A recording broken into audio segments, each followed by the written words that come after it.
So this is possibly another cusk eel. We've seen a few of these. They have these really long kind of feelers on the bottom, and they typically hang out on the seafloor, and so this helps them navigate around and find food.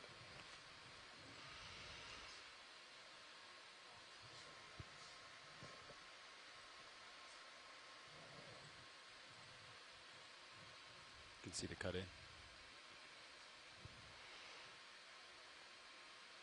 Need a smaller startup, yeah.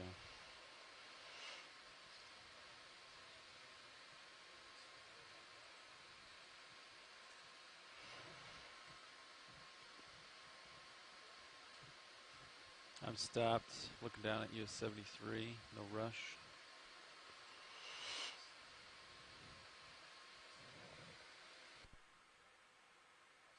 Tether looks good right below me. No issues.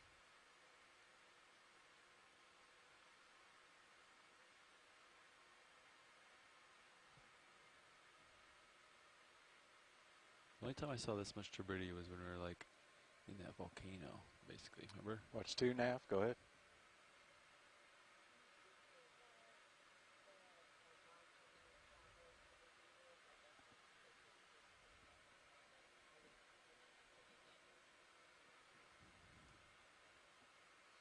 What's that? Actually, it's good timing. It's coming up on it.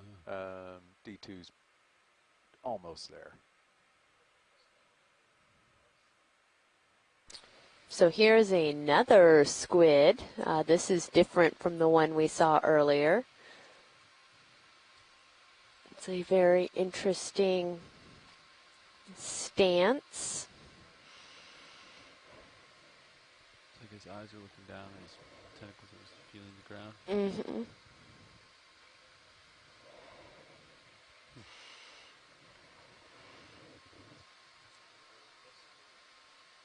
And maybe Mike can either chime in online or give us a call and tell us a little bit about this squid. That would be great.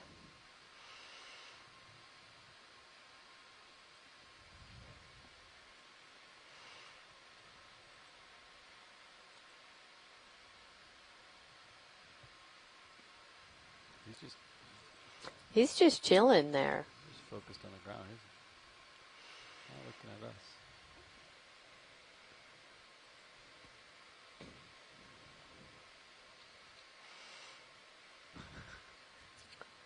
Never seen that posture before. Yeah, that with that extreme, 90, almost 90-degree angle there.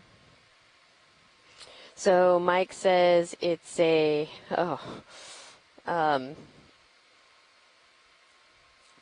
mastigeophid squid. I think I probably just butchered that, but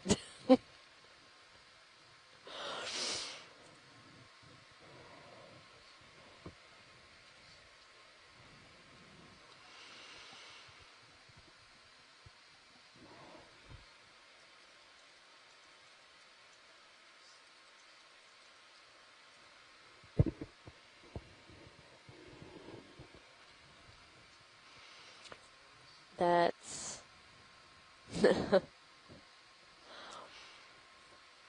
really amazing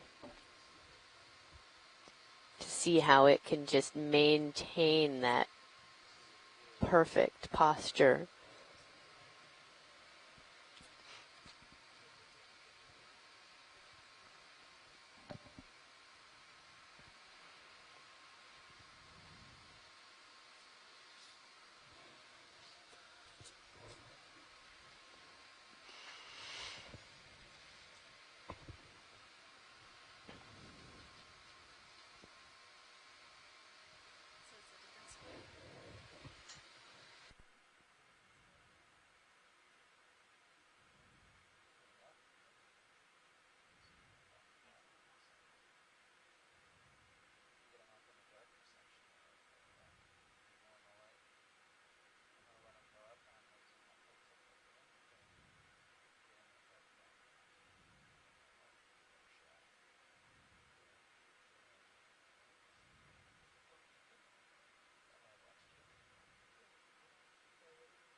Wow, those tentacles are so long.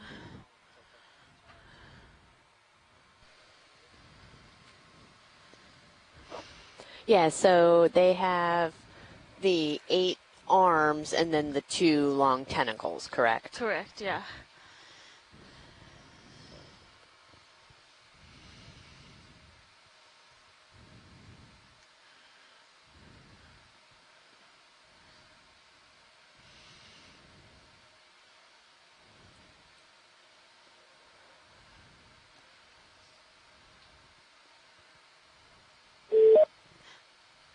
Hello, Okeanos. Hi, Mike. Yeah, that's a Magnoteuthis magna. I had to actually look it up because someone monographed the family just a little while ago and split up the one genus Mastigoteuthis into a whole bunch of different genera. This is actually the commonest deep sea squid. We saw the ilex, which is the most common vertical migrator in this part of the world. And the most common deep sea squid is Magnoteuthis magna.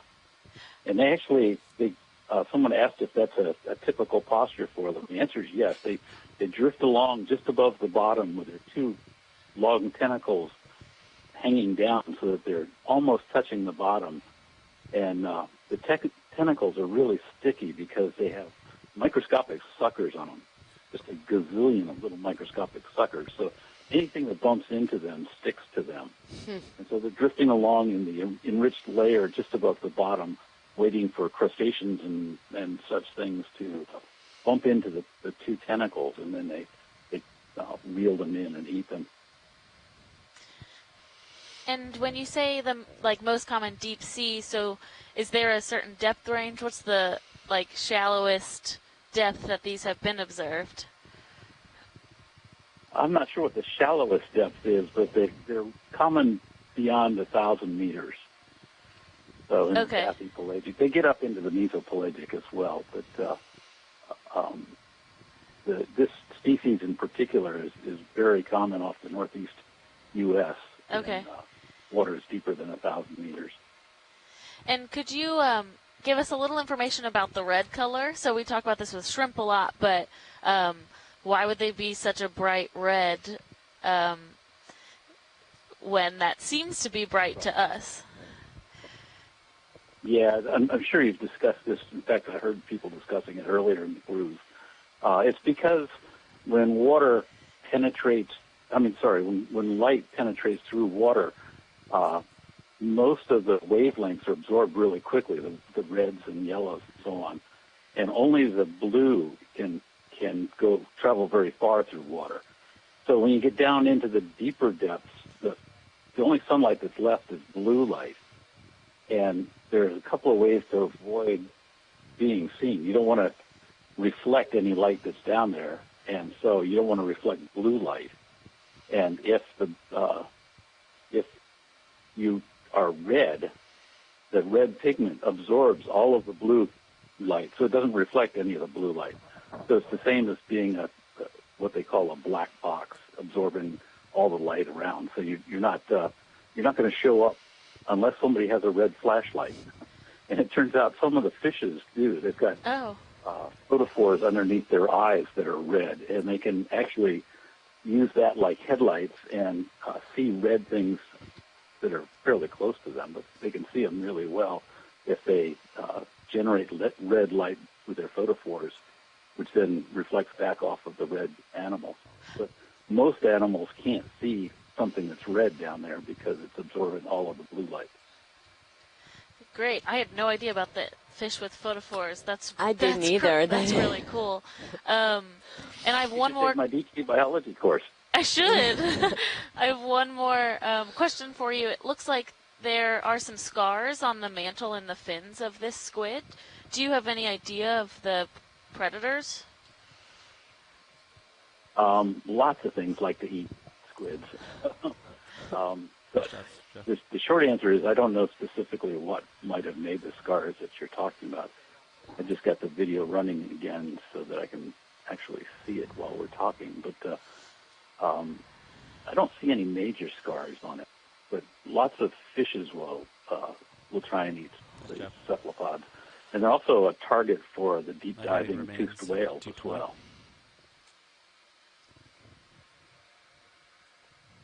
Altitude 9. Well, thank you so much for all of that information. It's really helpful, and I know that the folks that are watching were wondering, we were all wondering about the characteristics of this squid, so really appreciate you calling in to tell us more about it. One more thing about the red color of these squids. We used to think that they didn't have functional chromatophores. We thought that because they live so deep that the chromatophores didn't actually work the way they do in shallow water squids, but these kinds of videos have shown that they actually can change colors. Really? Like others can. So, Thank you. yeah, that squid could turn white in a I had to move the rotator. fraction of a second if it wanted Okay, to. I got you. Wow. I've seen other 58. ones We're all similar set. to If it you wanna move, we can move. make color patterns on their 220, bodies, 30 making meters. the Want to do the same thing? Yeah. fins white and the body red. And, Oh, different there's an patterns. octopus on the left. Is it another squid? Okay, sorry. Sorry, Mike. Yeah, it's a squid. Oh, Yeah, I okay. must be behind your. I'm watching on Okay. line one on the. I guess I'm on the public Great feed job. right now because I'm on a slow computer. Yeah, we'll see about another So whatever you were looking at. 30 Yeah, it's meters, another one of 30, the short at a fin bearing squid. of Sorry. 20 at a speed of Oh yeah, 0.29 another short fin squid sitting Mm-hmm. down on the bottom. Actually, since it's on there, I'll mention that this behavior is what I refer to as leaning on her elbows, because if you notice, the head is up off of the sediment, and the tail is down on the sediment, and the arms are folded back, so it's sort of leaning on its elbows. But the reason it does that is because the funnel, the part that squirts water out of the body, is on the bottom of the body, so that keeps that up out of the mud. Okay, and we can see it doing that. It's like squirting out of that funnel and kicking up a cloud of dust underneath it. Right. It's thinking about running away. Yeah. Getting away. But it hasn't decided how threatening you are or whether it's better just to freeze in place.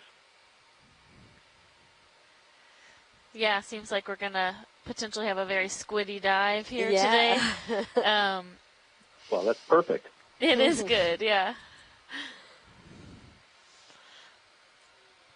Okay, I guess I've taken up enough of your time. If you see something else cool, I'll Well, so somebody actually asked, since we have this here and we have you on the line, okay.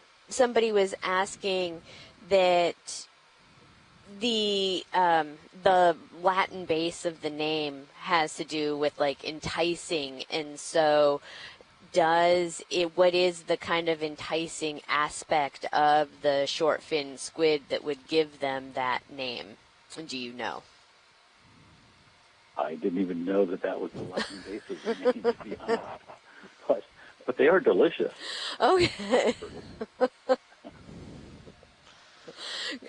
Great. There are several species. There's actually 4 species of ilex.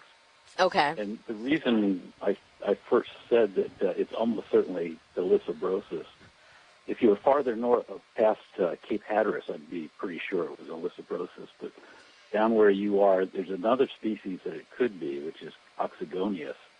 And you can't tell the females apart. You can tell the males apart, but not the females. Okay. And then if you go down into the Gulf of Mexico, Oh, there's nice. a third species, which is also found in the eastern Atlantic.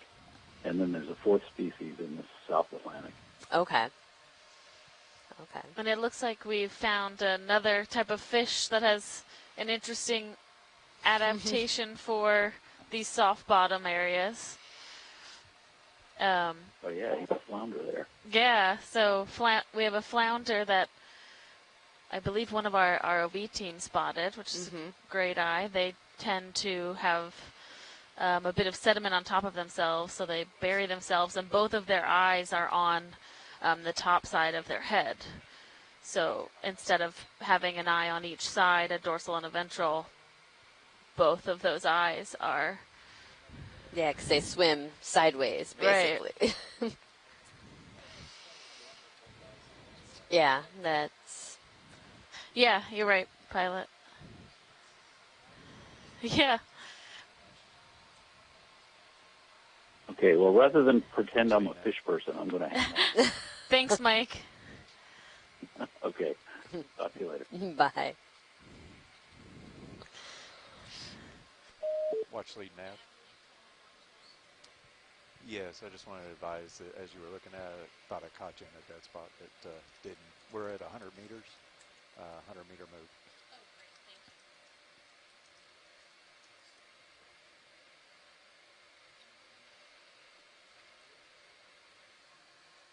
Oh, and Jim Matterson has said it's right-eyed, so it's a sole, not a flounder, which is a different type of these flatfish.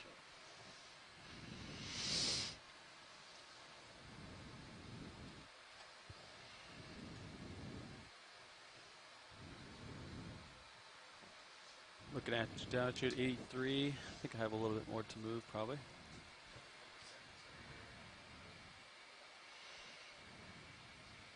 Yeah, ship's still moving, but not too much more move. Nope. Our soul and our...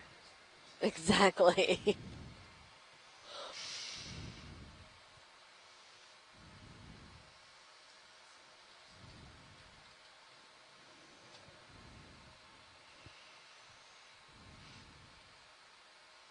So not any of that hard substrate that we were thinking we might see on this steep slope, but lots of interesting fauna that we have not previously seen.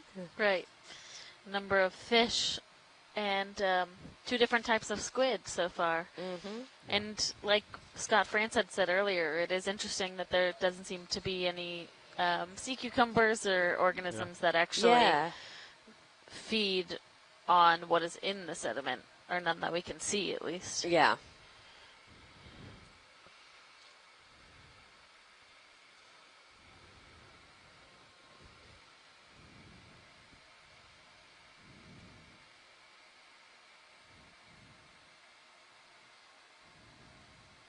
Thought there was 2 fish, but it's just a shadow. It's like, wow, they're swimming exactly the same. The last move should be finished up here. Copy. Oh, what's Oh. What is this? This looks very seepy. It does look very seepy. So, yeah. No bubbles. But if we can take a nice zoom on one of those white patches, that would be helpful. Oh. It's okay. That is one of the easier ways to identify a seep, is if you see active bubbling or methane seepage. But we also have, so these white areas could be indication of bacteria that's feeding off of methane.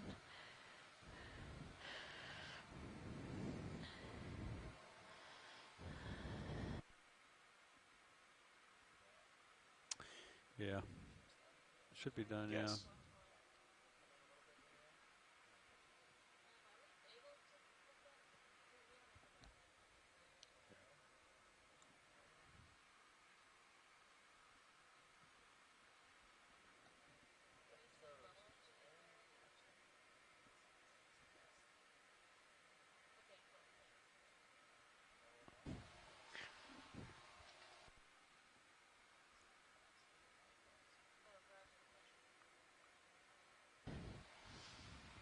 Yeah, video, delete the dust. Delete all the dust.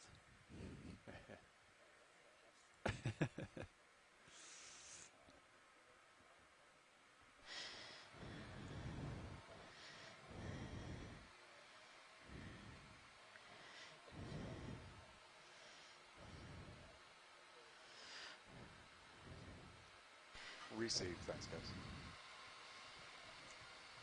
Bridge So confirmed. this is likely authigenic carbonate, so carbonate that's been formed by bacteria that is processing methane. And there's a number of these fish that seem to be Enjoying this spot Right. very much. but it is quite sedimented, so our pilots are working to find a spot where we can kind of set and take a look at some of the white patches.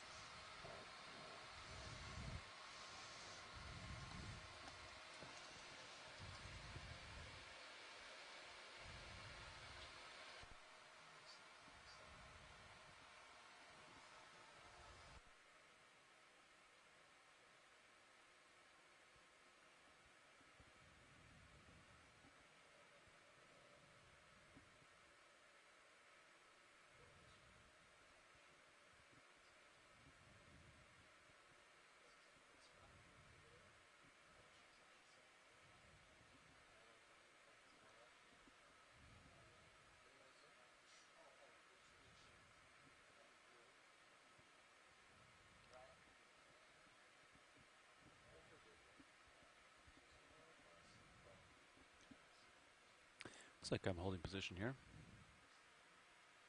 98.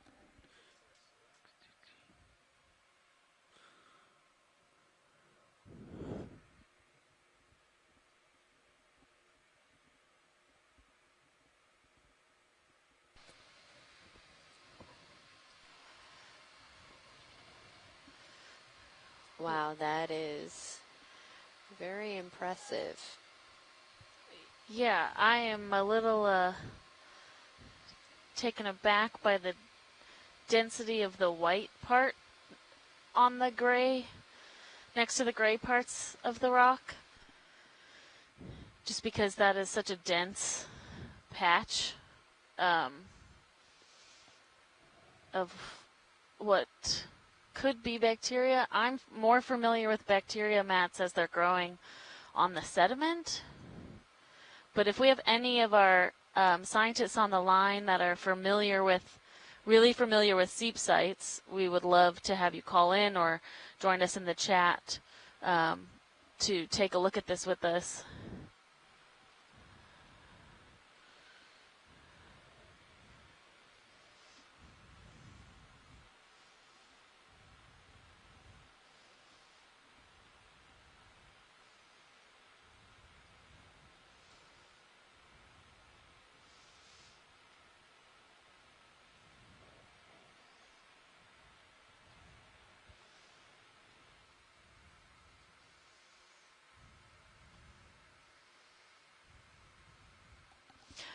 Could we come out when video is good and just try and survey this rock a little bit? Thank you. Not lasers.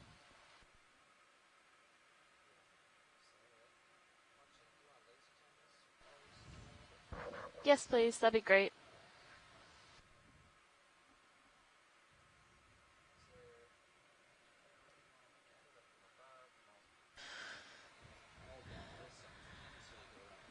No, that's fine. Kind of the level that we're at, but just the different sides of it. Yeah.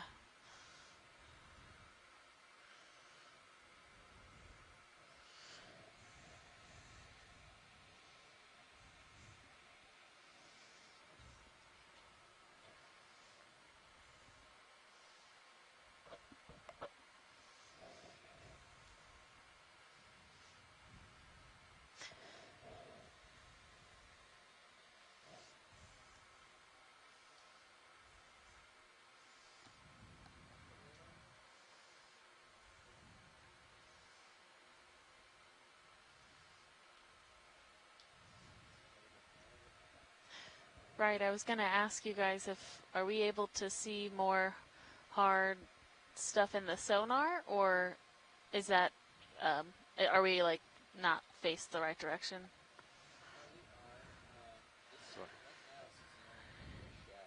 Okay. Roger. Okay.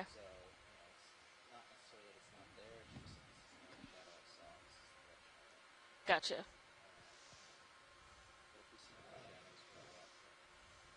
Sounds good. Yeah, good idea.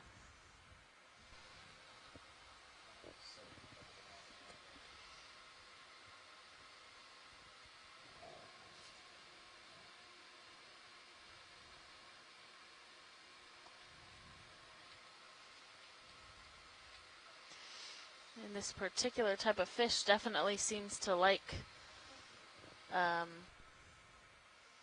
being nestled into the little rock pockets here. Yeah, they are all kind of curled up all around this feature. Looks like the second football is the highest point at the moment. Get over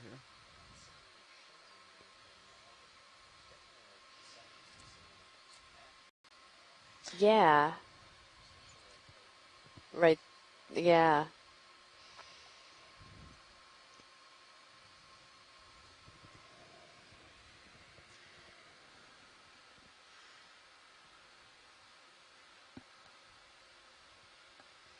Yeah, if we could come in close on what you were just talking about, Pilot, that would be a nice close-up.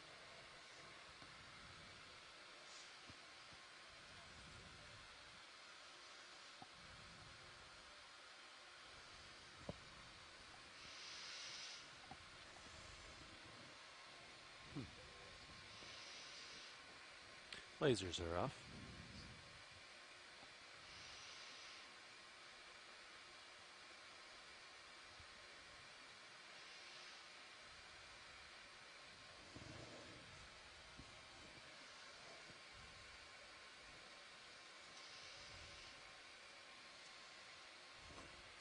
So to me, the bacteria I'm familiar with is what's on the right, the more filamentous. Yeah.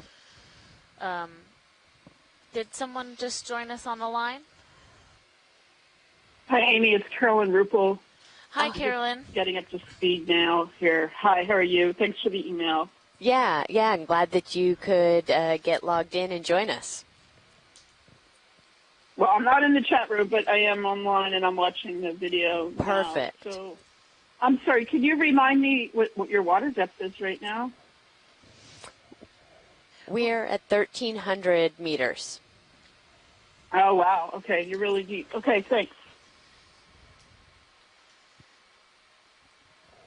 So we haven't seen any bubbles, but we've been on a really soft, silty bottom, and then we just came upon this, harder feature with these, white patches and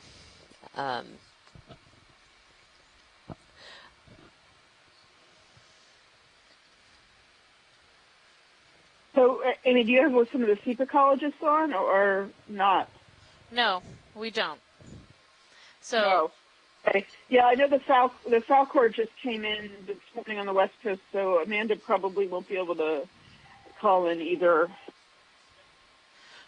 Right. So we've seen this type of dark grayish material on the rocks. So I'm familiar with how the bacteria looks, which is the fuzzy white texture. But right. Yep. Right. So is the gray material some type of a different indication of seepage?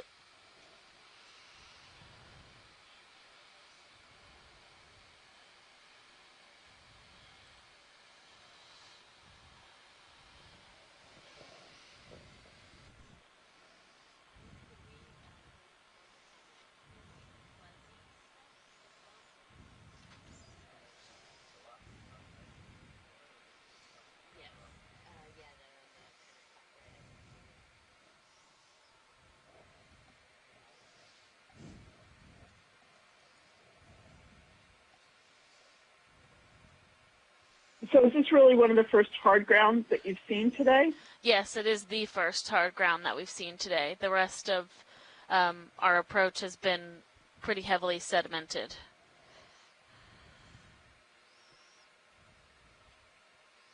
Okay, I'm going to try to get oriented to where you are on the seafloor, so give me a few minutes. No worries. Yeah, so what we're zooming in on now is definitely like a filamentous bacteria. So the bacteria itself would be feeding off of methane that's in the water column.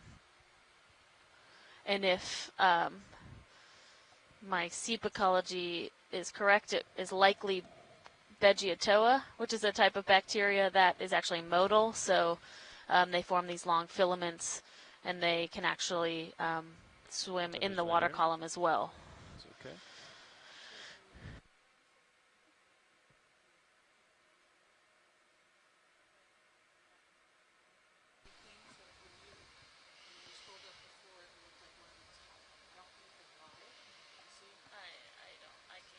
Like this?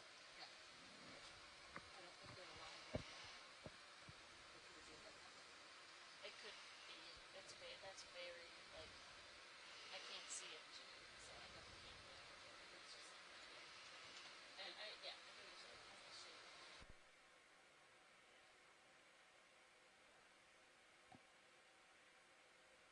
So for people at home that are watching, we're working on our audio. We are a little surprised to find this. So there are seeps known to be in the very general region, but we did not have a target in sight for this dive. It's not that someone could not have located this earlier, but we weren't aware of it. So we're kind of scrambling to wrap our minds around what we're seeing as well. Unclear what. Nothing's like white, there's no like super hard returns. Okay, so this is Carolyn again. I pulled up our where you are now in our most recent database, which is not yet fully published, as I know you're aware. And I don't see that we've mapped anything here. And I don't know whether you guys have gone over this recently with the sonars enough to have seen anything in the water column here.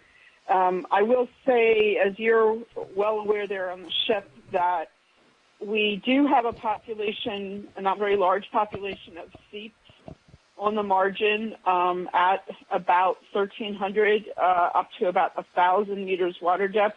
Just north of here, there's a spectacular site south of the Thalweg of Norfolk Canyon that NOAA has done many dives on, as has Alvin. At the Norfolk seeps, those are about 1,400 meters.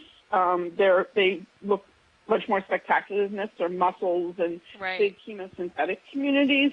And there is a seep that is targeted for a dive later in this expedition that's also at about 1,300 meters water depth. That's not that far away from here. So it is quite possible that would be a reasonable depth to find these at. For some reason, we seem not to find very many between about 600 meters and about 1,000 meters. And then we have some rare ones that are 1,000, 1,300.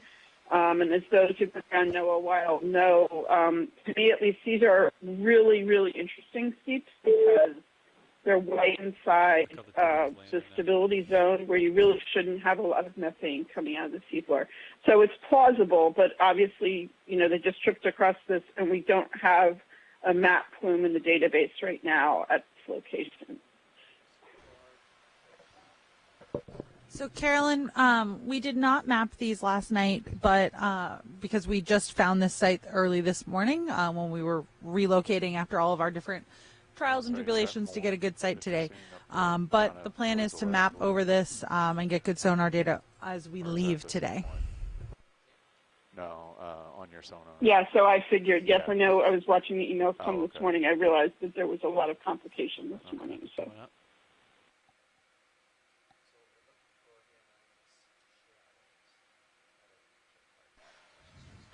Hey guys, it's Adam Scarkey. Oh, hi, Adam. Hey, Carolyn did a great job with that overview there. Just chime in that when we visited seeps at this depth before, usually the ones we've seen have been quite large features, extending for many kilometers, with really thick oncogenic carbonate crust and abundant bivalve communities. I don't know that we've seen enough to know, quote unquote, what to expect at these sites, but this is a little atypical to that. We have seen seeps like this at shallower depths, like in Niagara Canyon and up on the shelf, where we see more discrete, very small patches of seepage. But the deeper ones had before typically been these really large complexes with which appear to have a lot of productivity. So this would be a little bit outside that, but certainly that rock looked very much like pathogenic carbonate, and certainly appeared that could have been bacterial mat on it. Okay, thanks to both of you for hopping on and yeah, helping with this. Yeah, that's probably good. We are coming into another, hard feature. There's a crab down there. We'll watch for more evidence of the bacterial mats and possible other indicators of seepage.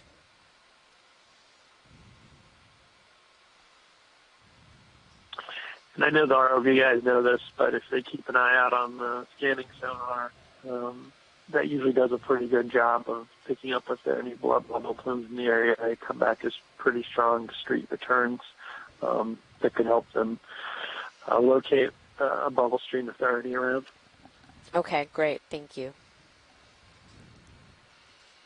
So if anyone, non-scientists are on the line and listening, I think what you're seeing here is that we didn't really know too much about seeps on this margin even existing before about 2012 when NOAA started discovering a lot of methane plumes in the water column. So the quandary we're in here is that these have only been studied really for about 5 to 7 years, and we're kind of always discovering more, and it's always very interesting. And as I said, the deep ones are relatively rare, but they tend to, and as Adam has intimated, they tend to be very rich with chemosynthetic life. One does have to ask whether, we are much closer to the Gulf Stream here than we are in some other locations further north where we're kind of behind the Gulf Stream, and so there's always a question about colonization, or can a lot of organisms sort of survive the changing conditions of the Gulf Stream going back and forth. But this is certainly, it's provocative, and as he said, it's not proof of anything yet, of course. Yeah, it's interesting. It's interesting to me to see how sedimented what we're seeing is the rock that did have bacteria on it, as well as what we're on top of right now. If there was life here, it has to be able to handle this constant kind of marine snow deposition that I have not seen quite such intense marine snow at some of these other deeper seeps in the area.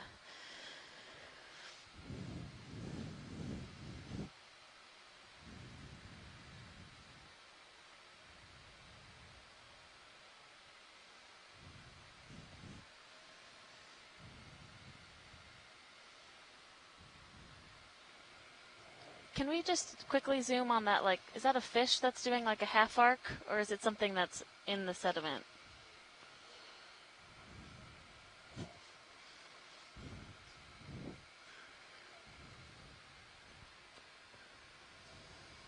It looks buried, right?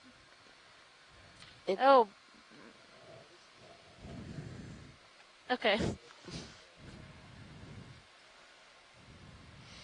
Okay.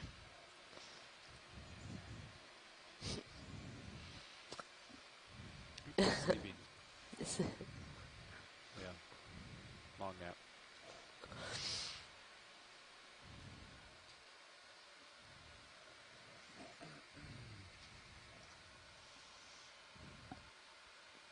Gotcha at 42.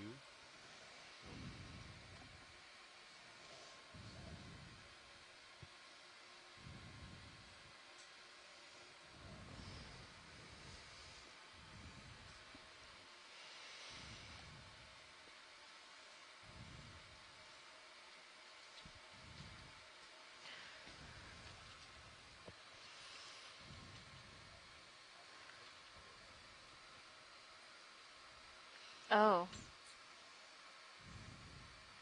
Oh.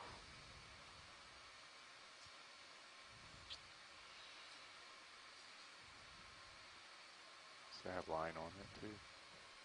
Yeah. Oh yeah, there it is.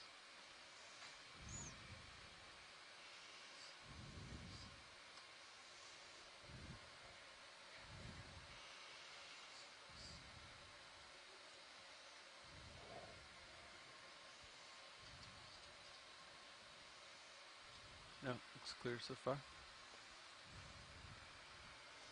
think you're like right here, and then this is that wall there.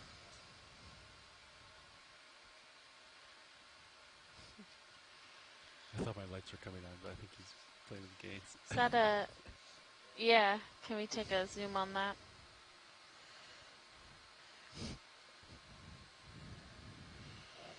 This is a very interesting topography as we've started to come up this ridge.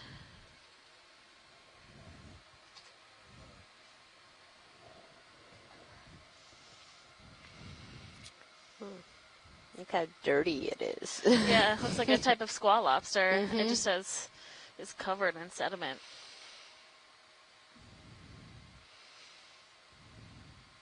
Oh, and see the brittle star arms coming out? Oh, yeah. Well, all of that, I mean, it looks like roots or something, you know, coming out, but...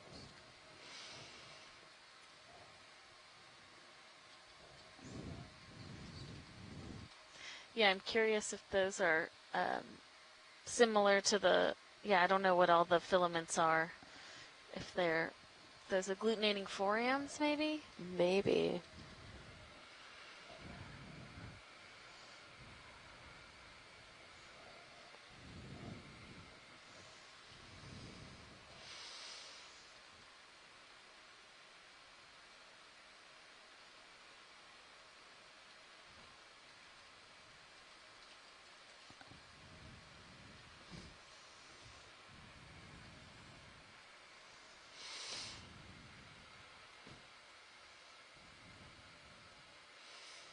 You want me to move like 10 meters closer to you, Jeff?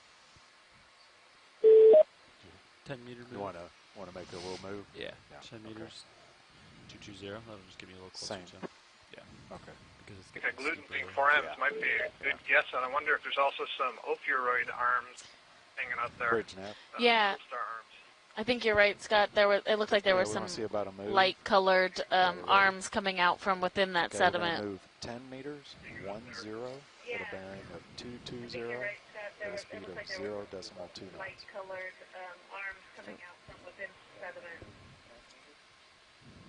Roger that. Thank you. Hi guys, Mary Wakeson coming in. That's a species of Munida, the squat lobster you just saw, and it's a big male. He's probably the head honcho of that reef. Oh, okay. Move will be underway in a second. 10 meters. 10 meters. Correct. A little closer to you. Oh, okay. And just to a reminder from our folks that are on the audio line, if you're not actively talking, just to mute your mic because we are getting a little bit of feedback back here on the ship.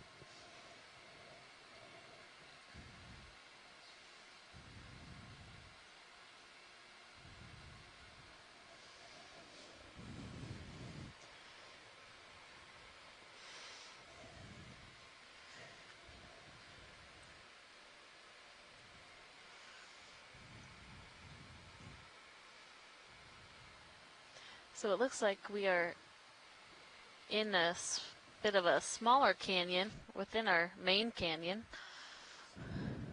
Yeah, oh yeah. DP.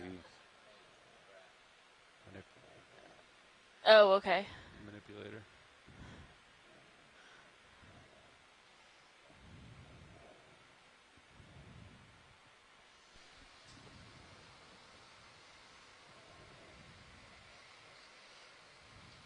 Copy.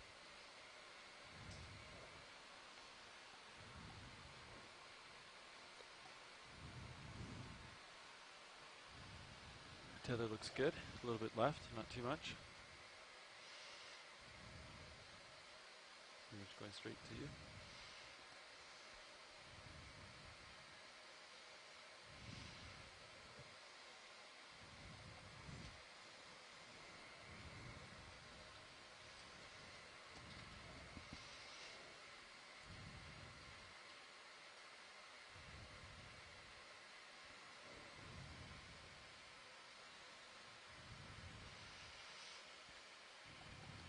Instead of marine snow, it's like a marine blizzard.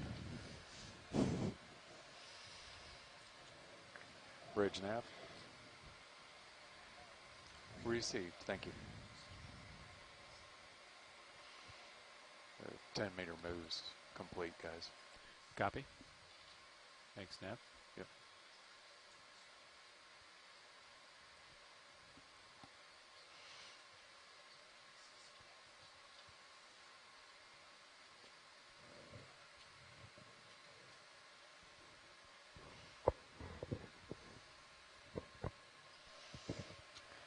There's something hanging down on that rig, that hole just on the left of the screen. Sorry. Now just went out the bottom.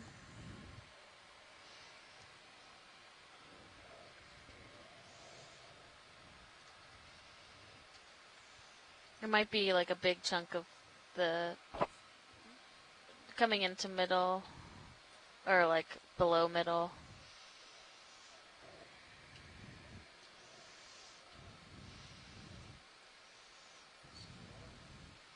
Yeah.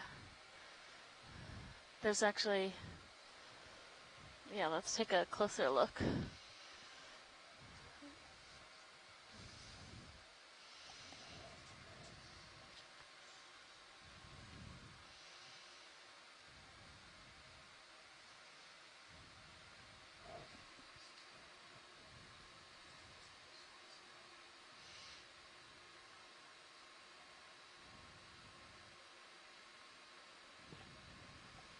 Wonder if these fans are bryozoan colonies.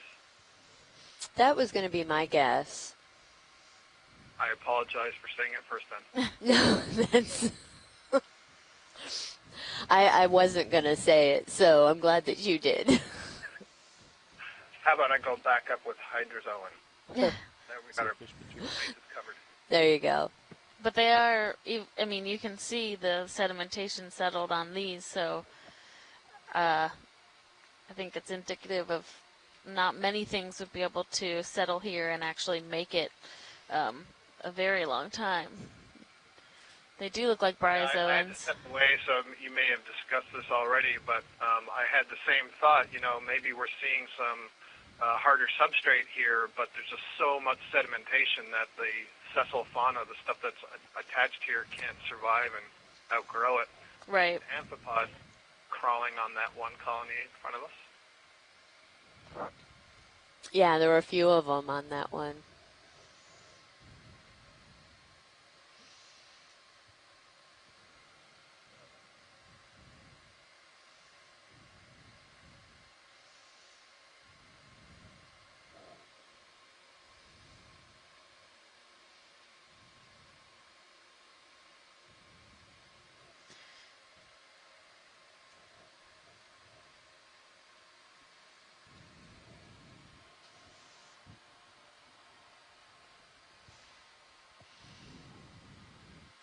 Okay, thank you.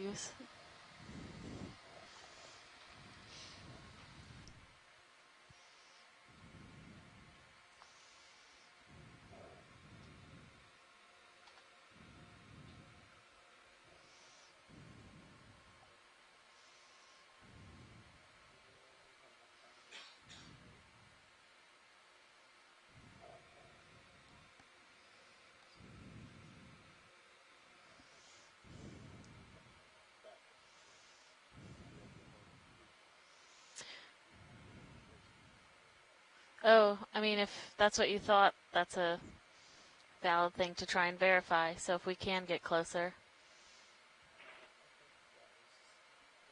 It looks like Megan McCullough in the chat room is saying bryozoan, and she would know. And I guess it's no accident that they're growing in those little overhanging caves because they're a little bit more protected from all this sedimentation.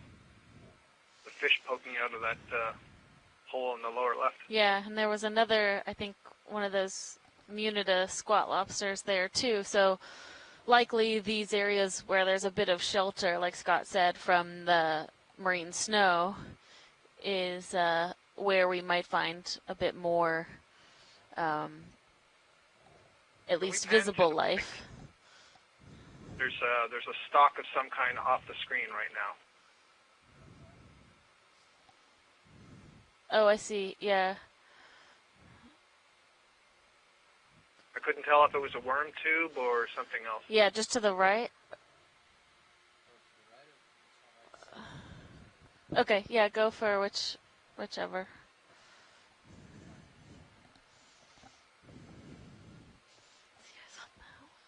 Oh, yeah.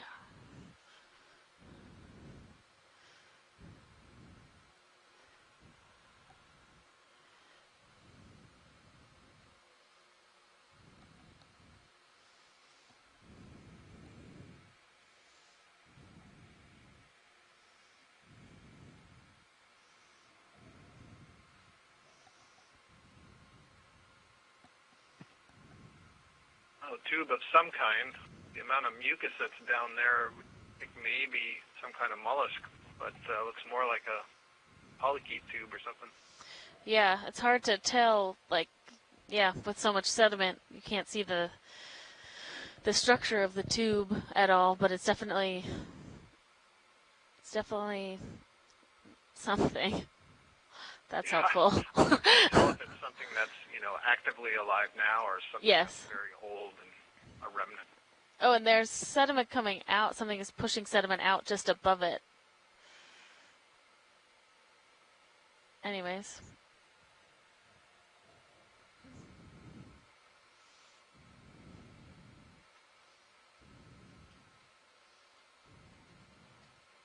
Like practically invisible little crab or something, or I don't know what that is, but it's practically, yeah.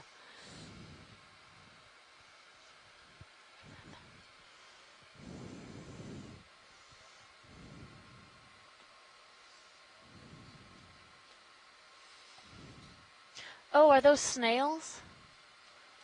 Oh.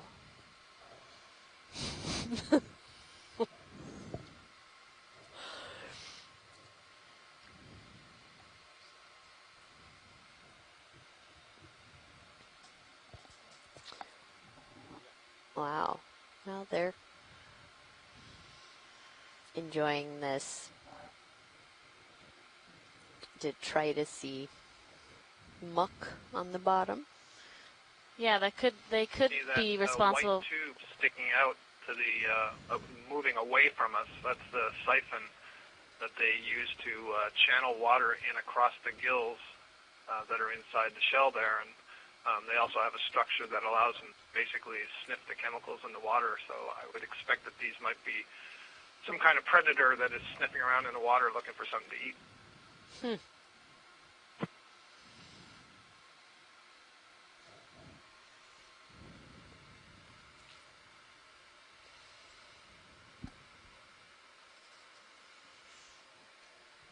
And it could be the snails. We've seen like mucus that was on that tube before, and I think I've seen a couple other like mucus trail and nets, which could be a result of maybe not these snails, but other mollusks in the area as well. Yeah. Good suggestion, Alexis. I see, and also to the left there was some hole, some burrow, and there's a single white arm sort of waving out of it. So, good example that there's stuff down here. Yeah. So, Carolyn asked on the chat if there's any significance to this being gastropod habitat, like, especially if there are these kind of chemical sniffing gastropods. Yeah, let's zoom on that brown real quick. It might be sargassum.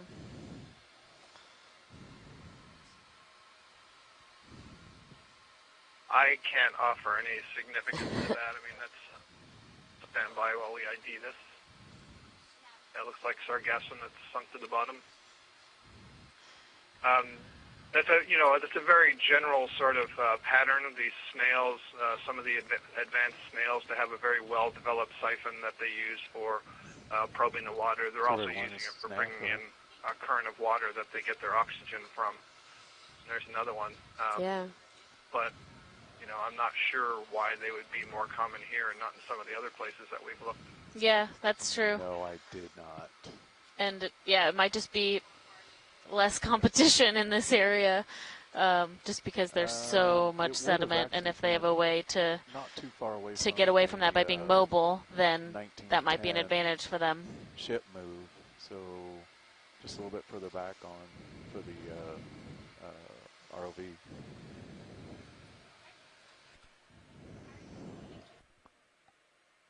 Receive.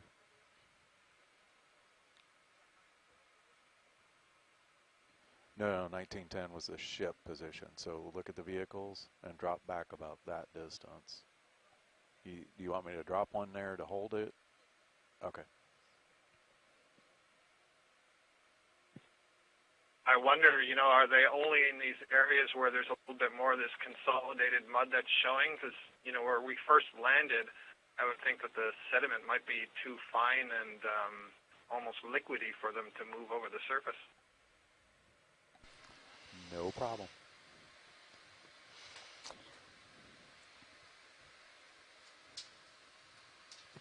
Oh, there's a caprellid amphipod in the top right corner.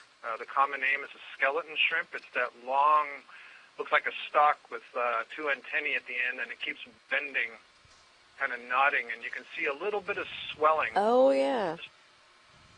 So the head end is sticking out into the water, and then where it's swollen, these are amphipods. We saw some amphipods earlier, kind of an odd little group of amphipods, and they have hook-shaped back legs that they can hang onto the substrate and then hold themselves out into the water column like that. They're very common in shallow water and deep and so on. But like amphipods and isopods and other paracarids, they brood their embryos. So I think that swollen area that you're seeing may be some embryos that are being brooded under a plate. So that would make that a female. Wow, yeah. Looks almost like an ophoroid arm. Yeah, exactly. That's what I thought it was at first. So I wonder if these are all ophiuroid arms, then why is there only one arm sticking out of each hole? Yeah, that's a good question. It might be. Yeah, that's what I'm wondering about. Do we know what normally eats ophoroids? Is it fish? Sorry, to know what eats them? Is that what you asked? Yeah. A discussion. I'll find out how hard the weight. I know that there are some fish that will bite the tips of the arms. Yeah, because I'm curious if they have one arm out for out a little bit, being able to feed and then hiding in those little burrows as much as possible. Save the other arms for later? Yeah, yeah. Okay. Like a 20 or something? Okay. Yeah, let's go 20 meters. Follow that ridge up. You want to follow which direction you face? I think 220 put me right 52. I think that's pretty good unless you wanted to.